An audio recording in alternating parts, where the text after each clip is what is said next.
வணக்கம். நான் லலிதாமணி, தமிழ்துறை உதவி பேராசிரியர், பார்க்ஸ் கல்லூரி. என்னை பெற்றெடுத்த தமிழ் தாய்க்கும் என்னை தமிழின் வளர்ச்சி பாதையில் என்றும் ஊக்கப்படுத்தி கொண்டே இருக்கும் வாகை தமிழ் சங்கத்திற்கும் என் முதற்கண் வணக்கங்கள். இன்றைய தினம் என்னை கவர்ந்த குரல் என்னும் தலைப்பில் உங்களிடம் பேச விளைகிறேன். அதாவது திருவள்ளுவர் அவரின் படைப்பிலே உருவான 1330 குறளுமே என்னை கவர்ந்த குரல்தான். தமிழ்நாட்டில் ஒரு கடைகோடி மாநிலத்தில் திருவள்ளுவர் அவர்களால் தமிழ் மொழியில் இயற்றப்பட்டு இன்று உலக அளவில் பலதரப்பட்ட மக்களாலும் ஏற்றுக்கொள்ளப்பட்டு உலக பொதுமறையாக பல மொழிகளில் மொழிபெயர்க்கப்பட்டு அவர்களின் பாட புத்தகங்களில் வைத்து கொண்டாடப்படுகிறது என்றால் நிச்சயம் திருக்குறளுக்கு ஈடு இணை இல்லை என்பதுதான் உண்மை. அவ்வாறு சங்க இலக்கியம்னு பார்த்துட்டோம்னா ஏதாவது ஒரு மன்னரை பற்றியோ அல்லது தனிநபரை பற்றியோ புகழ்ந்தோ இகழ்ந்தோ பாடுவது இயல்பு. ஆனால் திருக்குறளில் எந்த ஒரு இடங்களிலும் மன்னருடைய பெயரோ தனிநபரனுடைய பெயரோ குறிப்பிடாமல் வாழ்விற்கு என்ன தேவை, ஒரு மனிதனாக வாழ வாழ்க்கைக்கு என்ன தேவை என்பதை மட்டும் அறம் பொருள் இன்பம் வீடு என்னும் கட்டிற்குள் மிக அழகாக வடித்து கொடுத்துள்ளார் திருவள்ளுவர் அவர்கள். அதனால்தான் இன்றளவும் உலக பொதுமறையாக திருக்குறள் கொண்டாடப்படுகிறது. அதில் பேதமை என்னும் அதிகாரத்தில் என்னை கவர்ந்த குறளாக இன்றைய காலகட்டத்திற்கு மிகவும் ஏற்ற குறள் பேதமை அப்படின்னா அறிவில்லாமை.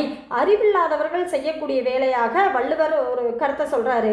ஒரு குறள் பார்க்கலாம். பேதமைங்கிற அதிகாரத்துல நாணாமை நாடாமை நாரின்மை யாதொன்றும் பேணாமை பேதை தொழில். அதாவது நாணாமை பழிக்கு அஞ்சாமல், தான் செய்யக்கூடிய பழிக்கு அஞ்சாமல் இருப்பவனும், தான் செய்யக்கூடிய தொழில் நாட்டம் இல்லாமல் இருப்பவனும், அதுபோல அன்பு பிறரிடத்தே அன்பு இல்லாமல் இருப்பவனும், எந்த ஒரு பொருளின் மீது பற்றில்லாமல் பாதுகாப்பில்லாமல் இருப்பவனும் யாரு? அறிவில்லாதவர் அப்படின்னு சொல்லிட்டு வள்ளுவர் சொல்றாரு. முதல்ல நாணாமை அப்படின்னா என்னன்னு பார்க்கலாம். நாணுதல் அப்படின்னா பழிக்கு அஞ்சுதல். மனிதனாகப்பட்டவன் நிச்சயம் தவறு செய்வது இயல்பு. அப்போ அந்த தவறுக்கு அவன் வருந்தியே ஆக வேண்டும். பழிக்கு அஞ்சுதல் வேண்டும். அப்படி பழிக்கு அஞ்சலை அப்படின்னா அவன் அறிவில்லாதவன் அப்படிங்கிறத வள்ளுவர் சொல்றாரு. அதுபோல நாடாமை செய்யும் தொழிலில் நாட்டம் வேண்டும். தொழில் செய்கிறான்னா அந்த தொழிலில் என்ன இருக்கணும்?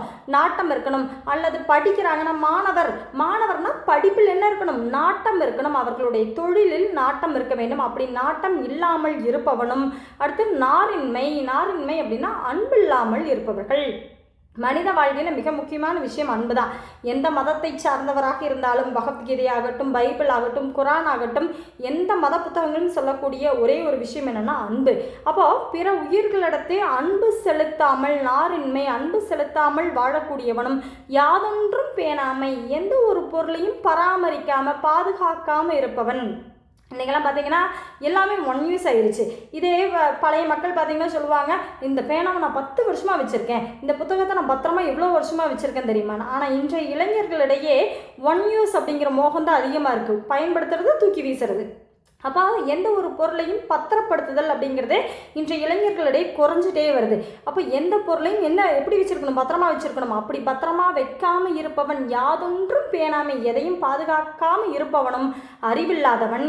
இந்த நாளையும் செய்பவன் தான் வாழ்வில் அறிவில்லாதவன். நாணாமை நாடாமை நாரின்மை யாதொன்றும் பேணாமை பேதை தொழில் அப்படின்னு சொல்லிட்டு வள்ளுவர் சொல்கிறாரு. ஆக திருக்குறள் அப்படிங்கிறது வாழ்விற்கு தேவையான அனைத்து நல்ல கருத்துக்களும் பொதிந்த பொக்கிஷம் அது. திருக்குறளை படிப்போம், வாழ்வில் முன்னேறுவோம். நன்றி, வணக்கம்.